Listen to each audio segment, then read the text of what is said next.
Hi everyone, I'm here to give you all my feedback on my Lasik procedure. I finally got it done after years and years of wanting to do it, but always chickening out. After a couple personal friends of mine got the procedure done and they loved it, I decided to bite the bullet and go ahead and do it. So I just wanted to make sure I could answer all your questions if you're thinking about doing it. And maybe help you make your decision. So I'm going to go from the pre-consult all the way to a couple days after the procedure. So if you want to just jump ahead to the day of the procedure, I'll put the timestamp in the description so you can just jump ahead. So anyway, the day of the pre-consult, they do advise you to have a driver because your eyes will be dilated. I arrived and I went in with the nurse and she did my eye mapping with a computer program. And this is in case you opt for the high-end package, which I'll go into a little later. Also, I'm a little sick right now, so please forgive me if I'm taking breaks to drink water or take a breath. Okay, so after the eye mapping, you go through your typical vision tests where they see where your eyes are as far as prescription. Here, I found out that for the past year, I have been using the wrong prescription in my glasses because my glasses were at a 1.75 and my eyes had progressed to a 2.0. So after the typical vision test, that's when they dilate your eyes. They put some numbing drops in first, and then they put in the solution to dilate your eyes. Once they do this, it is kind of a weird sensation. Everything kind of turns yellow and a little blurry. And afterwards, you'll be, I think, light sensitive for about 4 to 6 hours. And the reason they do this is because they want to see the thickness of your cornea, because that also plays a part into whether you qualify for LASIK or not. After my consult was done, they said I was the perfect candidate. You know, my prescription was the same in both eyes, which is rare. I don't have an astigmatism. My corneas are not misshapen, and they are also the proper thickness. The next step after the consult is you'll go in and speak to kind of their salesperson as far as pricing goes. And there is 3 levels or 3 different types of LASIK you can get. So there is PRK, which I'm not 100% sure the difference as far as the procedure, but I know usually LASIK takes a day to heal and PRK takes up to 2 weeks. But people who have a very physically active lifestyle, they suggest you do this. So usually like MMA fighters and, Marines and people that are going to injure their eyes. Basically, you want your eyes to heal at a stronger level than just normal everyday people would just be like, okay, to heal at a slower rate. So also they said, that one, it's just kind of harder to do, but you can opt for that because that is the cheapest option. Then there's the wavefront, which is standard LASIK that everybody gets. The way they explained it between the wavefront and the Contura is that, you go to, say, Target and you see 3 t-shirts, is small, medium, large. And everybody could come in and get a large, and that t-shirt is cut the exact same way for them. Whereas if you go and take the t-shirt and you take it to a tailor, it's going to be tailored to your body shape. So the LASIK is the standard cut t-shirt. And then the Contura, they say, is the tailored t-shirt. So Contura, they said, is more for people who have misshapen corneas, or maybe their cornea is thinner, or they have an astigmatism. So if you have those other abnormalities in your eyes, then that is when you would need the Contura. So there's also another difference that you can opt for. You can either have the surgeon physically cut your cornea with a scalpel, or you can have the machine laser cut your eye. The scalpel is definitely going to be cheaper, but also they said that one's a bit more riskier because it can only cut in a straight line, whereas the laser can do a wave cut. So your cornea, when it goes back together, it's more locked rather than, healing this way. It's going to be healing this way. So after my consult was over, I wanted to take some time to think about it. So I went home, and honestly, I would say I did very much have light sensitivity from the dilation, but with sunglasses on, which I forgot to bring sunglasses because they told me to, so they gave me these little film sunglasses, and you just put them on like that. With these on, I felt like I could drive myself fine. But I know it really disorients some people because my sister got it done for a different reason. And she said, it made her nauseous and it was just like too much for her. So definitely use caution with that. So I went home and I looked up like what things can you not do after LASIK? How long is the recovery? All the horror stories or all the, success stories. And one of the things I saw was that you can't wear makeup for like a month. And I already had booked a trip to go home and see family. And then after that, I had 2 event gigs coming up. So I was like, well, should probably wait a month till after those events. So I just won't have like a healing process because I just wanted a stretch of time where I could just stay home, do my remote gig, and like just heal. So after going online and reading all the horror stories, I started getting a little more freaked out. I was like, oh, well, maybe this isn't a good thing because a lot of people said they caused nerve damage and they got migraines. Other people said they have chronic dry eye for like years. They just always have to use eye drops. And I had chronic dry eye from a migraine prescription that I had in the past, and I hated it. So like I was super wanting to avoid dry eye. But then I saw the success stories. People said, the procedure didn't feel like anything. I could see the same day. I didn't have any complications afterward. And then I also got to speak with a nurse who worked at a LASIK company. And like in my head, I was trying to go for the Contura, which was like $1,000 more, just because like they were kind of saying it was the best deal. But she was saying, like, honestly, they're just trying to upsell you. If your eyes are fine, you don't need the contour. Just get the wavefront. So that made me feel relieved that I could just do the wavefront. And then that made me feel like I was able to do it more. So after that reassurance, I decided to go ahead and book my surgery. And they had one the following week. So they told me to go buy some eye drops because I need to do eye drops 4 times a day for 5 days prior to your procedure. So they advised me to go get the Refresh Plus 100 vials from Costco. It was like $16. And I just used this for the 5 days before the procedure.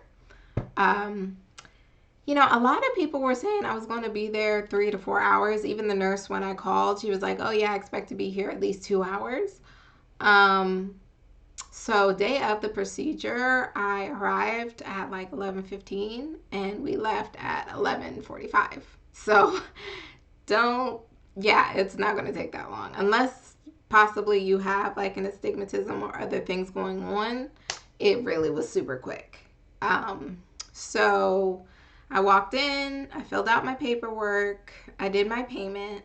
I appreciated they let me use, they have financing, they take your insurance, and then if you want a split payment, you could do a credit card, debit, whatever you want to do. So then they took me back and they did another vision test just to make sure my prescription was correct the first visit. Then they put the numbing drops in and they gave me a Valium. So then they had me go sit to let that take effect. I was sitting maybe 5 to 10 minutes. Then I went into the surgery suite and I met the surgeon. And he again checked my eyes to do my cornea depth and then also my prescription. Then the nurse led me over to the table and she gave me 2 stress balls. After which they positioned me on the table and then I was told to focus on a light. So then the surgeon taped down my eyelashes, and then he put the little spreader in my eyelids to keep my eye open. He continued to, keep my eyes moisturized with drops. And then this like clear cylinder tube comes and suctions your eye kind of out, which is a weird sensation, but it didn't hurt. And you just focus on the light as the laser is cutting. Now, on my right eye, it didn't bother me at all. But on my second eye, for whatever reason, when they did the suction, I think it just pressed down on the little metal piece that was keeping my eye open, because that one was really uncomfortable. It had a lot of pressure. So I was squeezing my little stress balls really tight.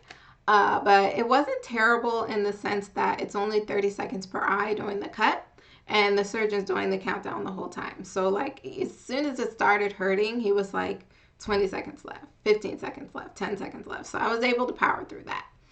And it wasn't like unbearable. I would just say, because I wasn't expecting it, it kind of like weirded me out a little.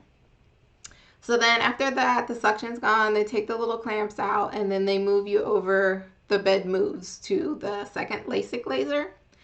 So whenever you're working on one eye, they'll put an eye patch over the other eye. So they always go back and forth.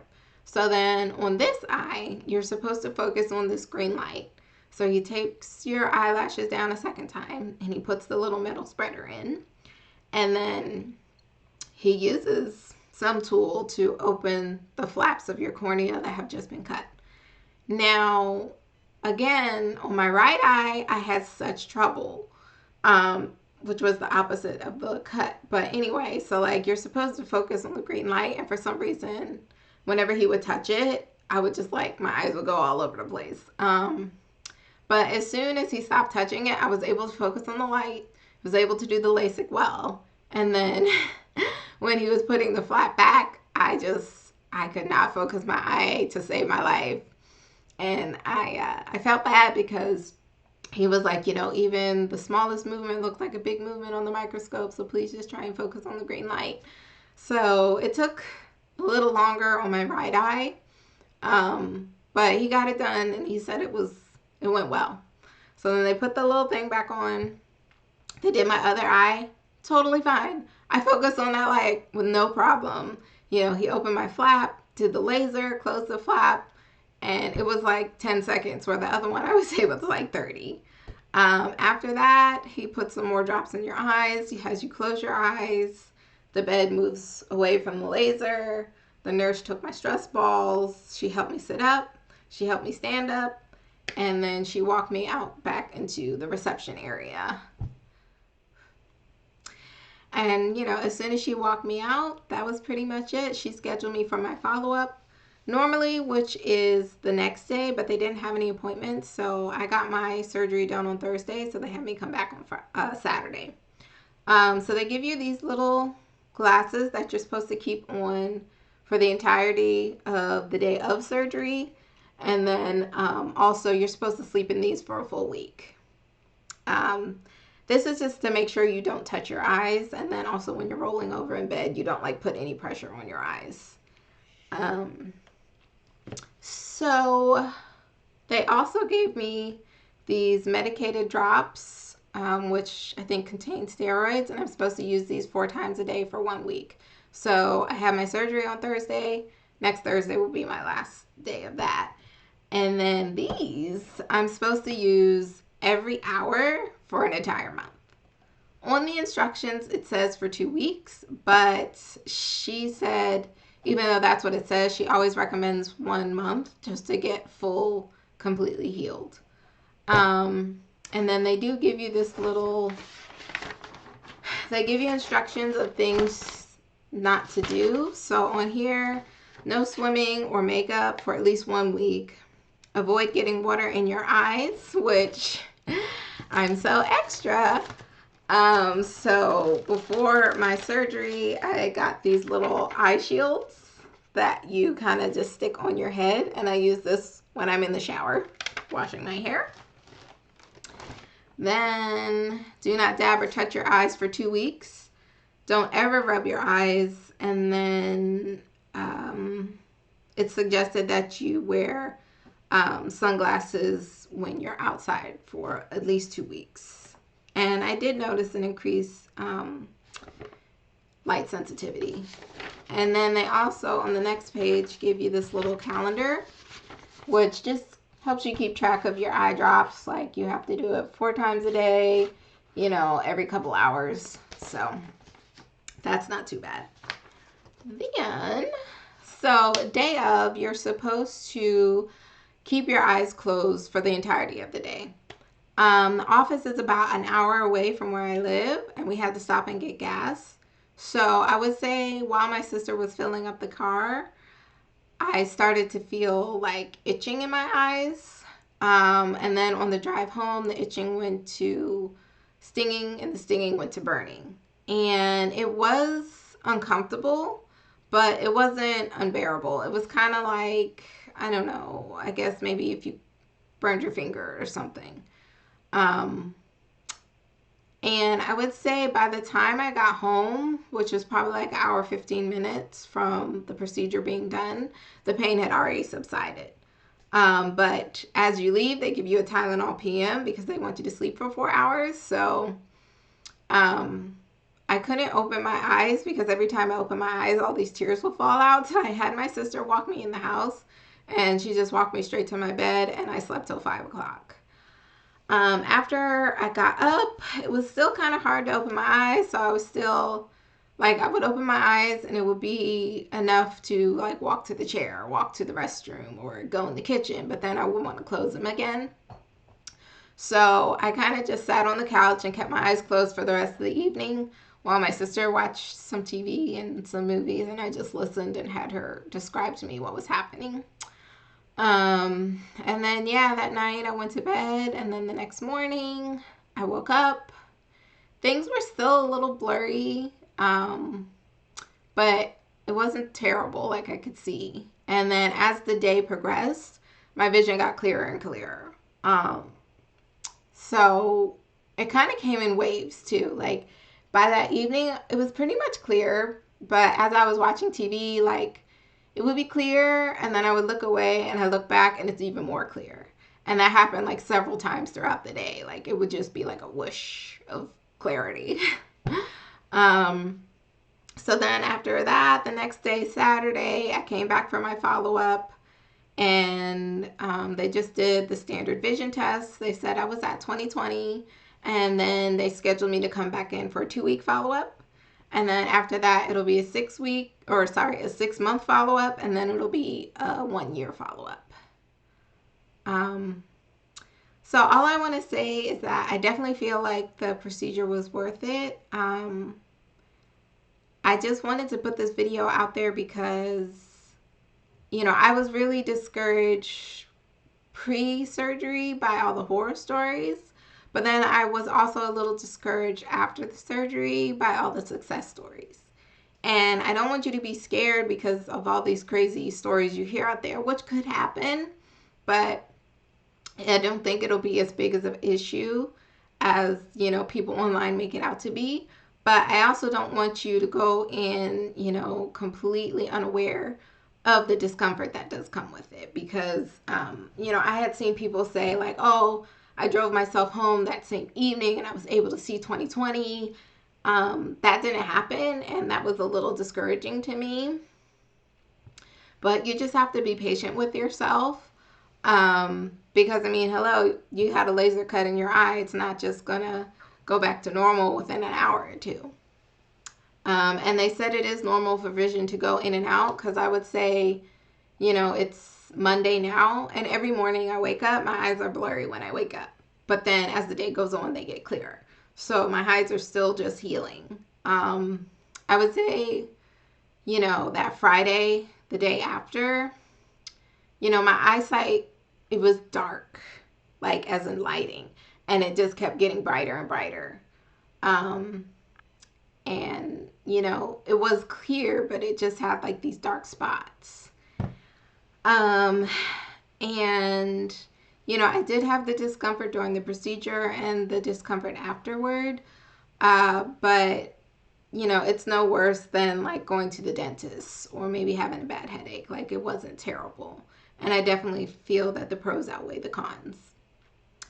Um, I did feel that, having that hour drive home was actually good, because even though I had to experience the discomfort, the fact that it had already dissipated by the time I got home reassured me that the pain was going to be gone by the time I woke up from my nap.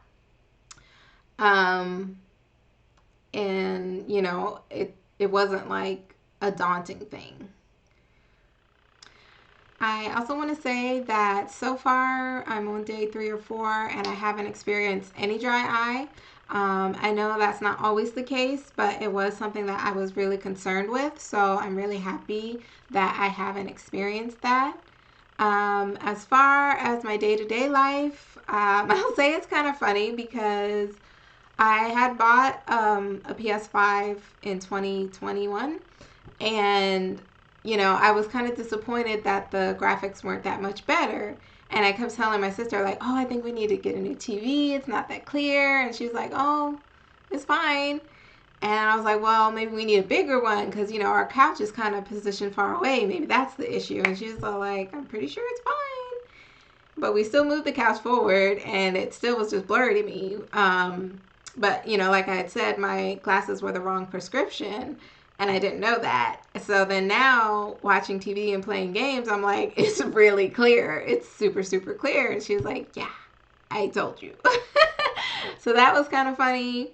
Every time I go to sit down to watch TV or even now getting on the computer, my first instinct was to grab my glasses. So that's just something funny to remind myself of.